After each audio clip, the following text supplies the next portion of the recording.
अरे वो देखो, मानव भैया आ गए। मानव भैया? ये तो वही है ना जो बड़ा आदमी बनने शहर गए थे कई साल पहले। हाँ, चलो चलकर देखते हैं कि ये वापस क्यों आए हैं। जब वो दोनों मानव के पास जाते हैं तो उसकी हालत बहुत ही खराब होती है।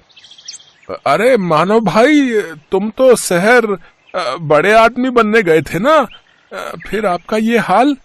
अभी ये सब वक्त नहीं है भाई कुछ भी बताने का। हम शहर से 300 किलोमीटर पैदल चलकर आए हैं और हम सब कई दिनों से भूखे हैं। अगर हो सके तो हमें राशन पानी कुछ दिन के लिए उधार दे दो भैया। तुम अपने घर जाओ और आराम करो मानव भाई। और रही खाने की बात, तो मैं गांव के मुखिया को बोल देता हूँ, वो कुछ दिनों का राशन पानी तुम्हारे घर भिजवा देंगे। आपका बहुत बहुत शुक्रिया किशोर भाई। मुखिया उनके घर 1 महीने का राशन पानी भिजवा देता है। सुनिए जी, आखिर कब तक हम इन गांव वालों से छुपा कर रखेंगे कि हम शहर से भागकर क्यों आए हैं?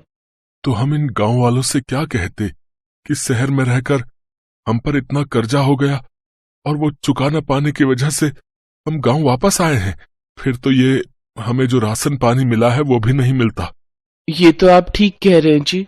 देखो रमा, जो किस्मत में लिखा है उसे कोई नहीं टाल सकता। चलो आप सो जाओ, रात बहुत हो गई है। मैं कल ही मुखिया से मिलकर काम की कोई बात करता हूँ। अगले दिन मानव मुखिया से मिलता है और अपने बेरोजगार होने की समस्या बताता है। देखो मानव, तुम इस गांव के बेटे हो और अब तुम इसी गांव में रहकर अपना कोई काम शुरू करो। आपने बिल्कुल सही कहा मुखिया जी।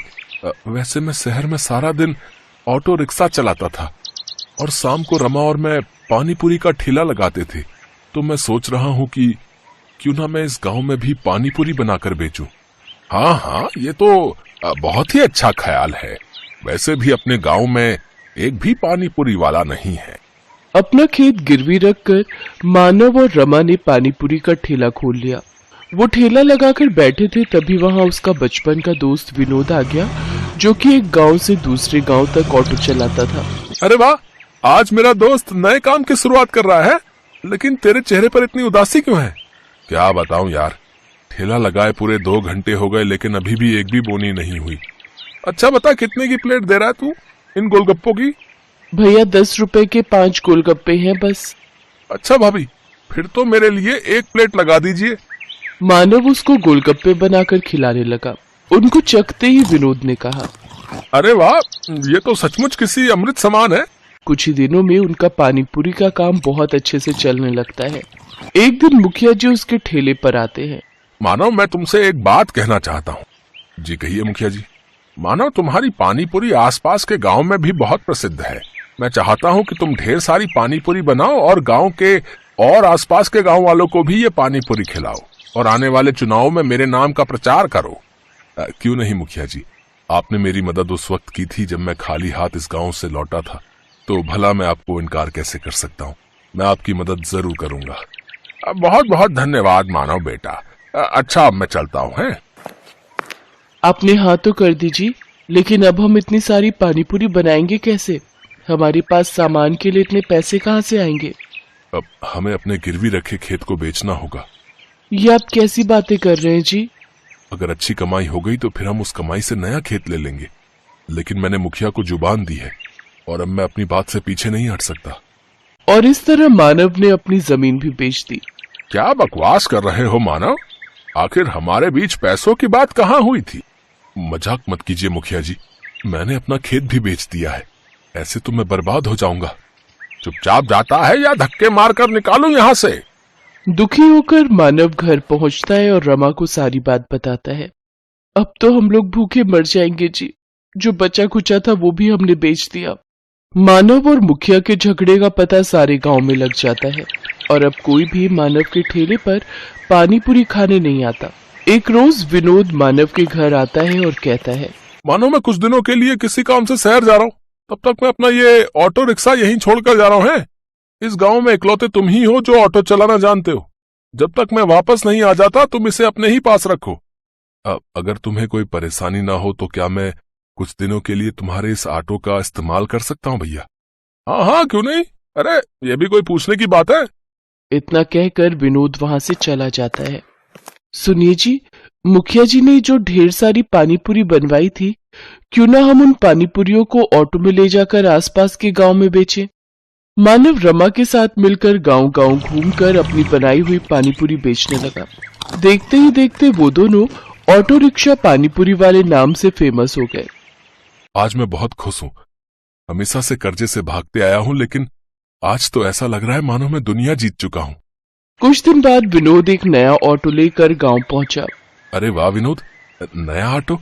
लेकिन तेरे पास तो पहले से ही ऑटो है ना, फिर ये किस लिए? अरे वो ऑटो अब पुराना हो चुका है यार, और मैं उसे बेचने की भी सोच रहा हूँ। मैं अब एक गांव से दूसरे गांव की सवारियां छोड़ने की बजाय गांव से शहर तक की सवारियों को छोड़ूंगा। अगर आप बुरा ना मानो विनोद भाई, तो क्या ये ऑटो हमें बेच सकते हो? अरे ये भी कोई पूछने की बात है? आज से ये ऑटो आपका हुआ है। तेरी बड़ी मेहरबानी मेरे दोस्त। ये ले, ये तेरे ऑटो रिक्शा के पैसे पकड़। रमा और मानव तो ऑटो पाकर बहुत खुश थे। अब वो दोनों सारा दिन एक गांव से दूसरे गांव घूम घूम कर पानीपुरी बेचा करते थे, और लोग बड़ी आस लगाकर उनकी पानीपुरी के इंतजार में बैठा करते थे। उनका व्यापार अब बहुत अच्छा चलने लगा और उन्हें अच्छी आमदनी होने लगी।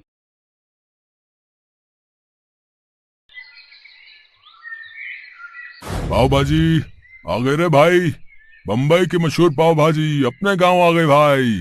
आ जाओ भैया। ए भैया बताओ। हाँ भाई साहब बताओ, कितनी प्लेट लगा दूं? ए भाई अकेला आया हूं तो एक ही प्लेट लगाओगे ना यार। और सुनो, जरा एक बात तो बताओ, तुम्हारा ठेला तो यहाँ कई सालों से देख रहा हूं मैं, फिर तुम्हारी पाव भाजी बम्बई कब होकर आ गई भाई? अरे भैया पाव भाजी नहीं, बल्कि मैं होकर आया हूं बम्बई। वहां पूरे 6 महीने एक होटल में काम सीखा, और काम क्या, सच बोलूं तो पूरा दिल लगाकर ये पाव भाजी बनाना ही सीखा मैंने। आपने मेरे बाबा को देखा होगा यहाँ पर ठेला लगाते, मैंने तो बस अभी अभी काम संभाला है। हाँ हाँ जानता हूँ तुम्हारे बाबा को, भोला यही नाम है ना उनका। कई बार खा के गया हूँ उनके हाथ की बनी पाव भाजी, और मुझे तो उन्हीं के हाथों वाला स्वाद चाहिए भाई। ये बम्बई का मुझे कुछ नहीं पता। आप बिल्कुल भी चिंता ना करो भैया, ऐसी पाव भाजी खिलाऊंगा आपको कि हर रोज आओगे मेरे ठेले पर। ये लो खा के देखो, और जो मेरी बात गलत हो तो कहना। इतना कहकर शंकर ने उस ग्राहक की तरफ गर्मा गर्म पाव भाजी की प्लेट बढ़ा दी और फिर, हाँ भैया अब बोलो, मजा आया कि नहीं? अच्छी थी, पर ईमानदारी से बताऊं तो तुम्हें बम्बई जाने के बजाय अपने बाबा से ही पाव भाजी बनाना सीखना चाहिए था। वैसे अभी भी कुछ बिगड़ा नहीं है, वापस से वही स्वाद ले आओ तो बम्बई से लोग यहाँ आएंगे तुम्हारी पाव भाजी खाने। अरे अरे बड़ा मजाकिया हो भैया तुम तो है। उस ग्राहक की बात पर शंकर ने ज्यादा ध्यान नहीं दिया, क्योंकि सच तो ये था कि शंकर कभी अपने गांव से बाहर गया ही नहीं, और पाव भाजी बनाना उसने थोड़ा बहुत अपने बाबा भोला से ही सीखा था। और अब भोला के बीमार पड़ने की वजह से उसे ही सारा काम संभालना था, जिसके लिए उसे मेहनत से ज्यादा तरकीबें लड़ाने में भरोसा था। क्या रे शंकर, आज भी सारी भाजी बचा लाया? क्या चक्कर है, तू ठेला लगाता भी है या नहीं? बाबा कसम से पूरा दिन खड़ा रहा धूप में, पर मुश्किल से 2-4 लोग ही खाकर गए। ऊपर से चिल्ला चिल्ला कर मेरा गला और फटेबाज जैसा हो गया। तो जरूरत क्या थी इतना हल्ला मचाने की? है, मैंने तुझे कितनी बार समझाया, पाव भाजी के स्वाद पर काम कर, मसालों को धीमी आंच पर भून, और सब्जियों को भी खूब अच्छे से पका है, और पाव भी रोज के रोज एकदम ताजे बनाया कर, तब जाकर लोग पसंद करेंगे तेरी पाव भाजी। ओफो बाबा, जीवन भर ऐसे ही मेहनत करते रहे आप, हैं? और क्या हासिल कर लिया आपने? हम हमेशा गरीब रहे और अब पहले से भी ज्यादा गरीब हैं। तो आप मुझे मेरे हिसाब से काम करने दो। मुझे पता है कि पाव भाजी कैसे बनानी है और फिर कैसे बेचनी है। हाँ, कुछ नहीं जानता है तू, है? मैं देख नहीं रहा हूं क्या? ये भाजी तूने परसों बनाई थी और आज भी पूरा का पूरा बर्तन भरा हुआ है। देख बेटा, ऐसे काम नहीं चलेगा।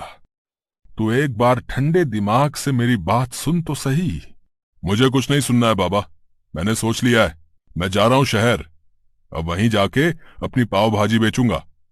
भले ही कम लोग खाकर जाएं, पर वहां शहर में कम से कम पाव भाजी का दाम तो बढ़िया मिलेगा। भोला ने शंकर को समझाने की बहुत कोशिश की, लेकिन वो तय कर चुका था। उसने भोला को अपने एक रिश्तेदार के भरोसे छोड़ दिया और खुद शहर जाकर अपना पाव भाजी का ठेला लगाने लगा। शुरुआत में शंकर का अंदाजा बिल्कुल सही साबित हुआ। पाव भाजी का दाम बढ़ाने के बावजूद शहर में शंकर की अच्छी कमाई होने लगी और इससे शंकर बहुत खुश था। फिर एक दिन, सुनिए, क्या रेट है आपकी पाव भाजी का? जी, ये आपके लिए फ्री है। हैं? ऐसे कैसे? सबको फ्री में बांटते हो क्या?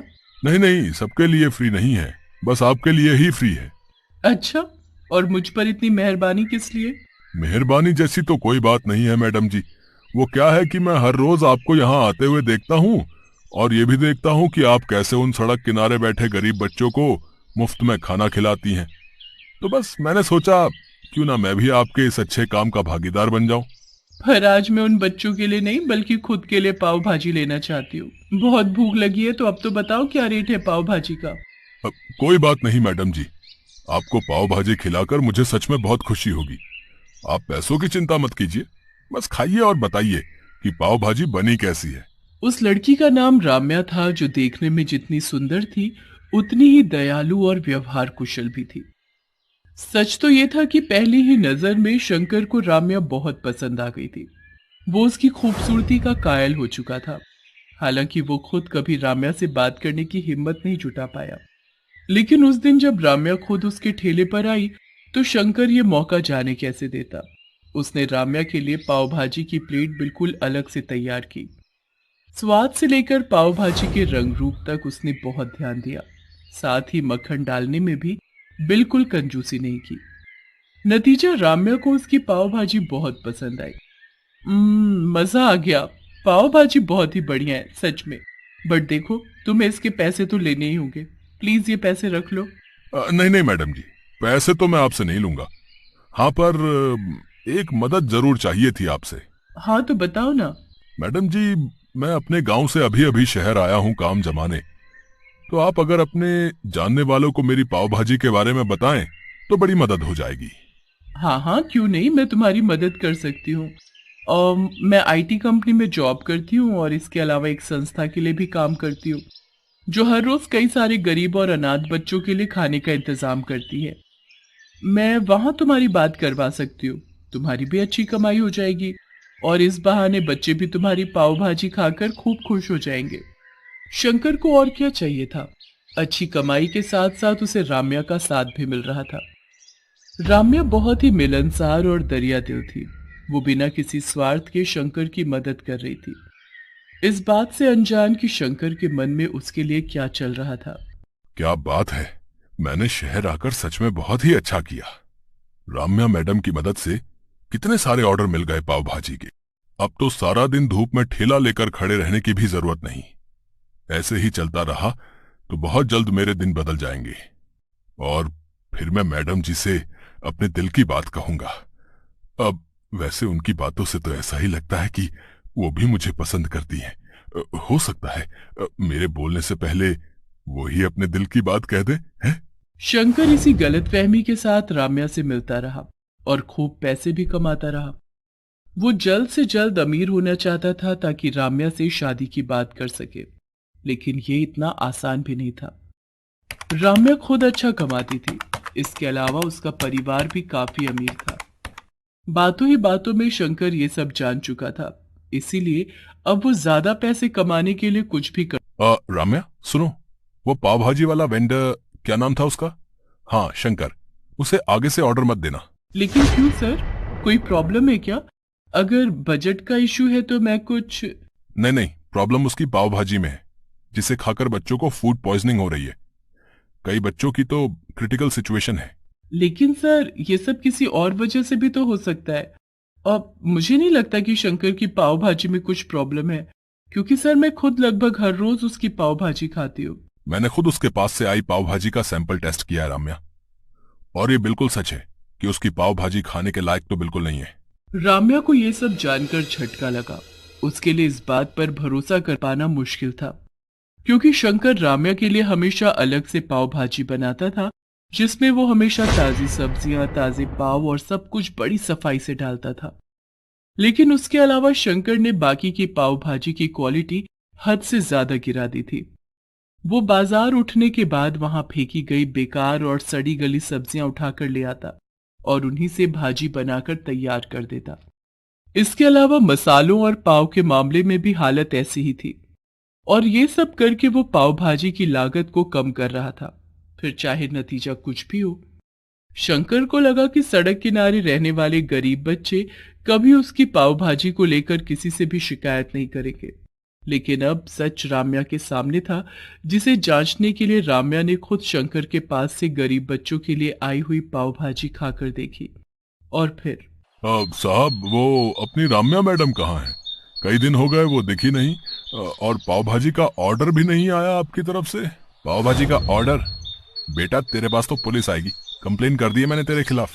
तेरी वो बकवास पाव भाजी खाकर पहले बच्चे बीमार पड़े और फिर राम्या बेचारी पिछले 4 दिनों से हॉस्पिटल में है।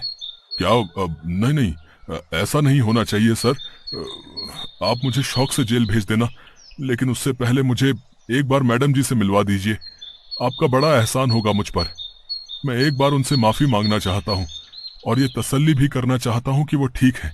शंकर की आंखों में आंसू थे, जिन्हें देखकर एनजीओ मैनेजर का दिल पसीज गया और वो उसे राम्या से मिलवाने हॉस्पिटल लेकर गया। लेकिन राम्या ने शंकर से मिलने से साफ इनकार कर दिया। अब वो कभी उसकी शक्ल भी नहीं देखना चाहती थी, और यही शंकर के लिए उसके लालच की सबसे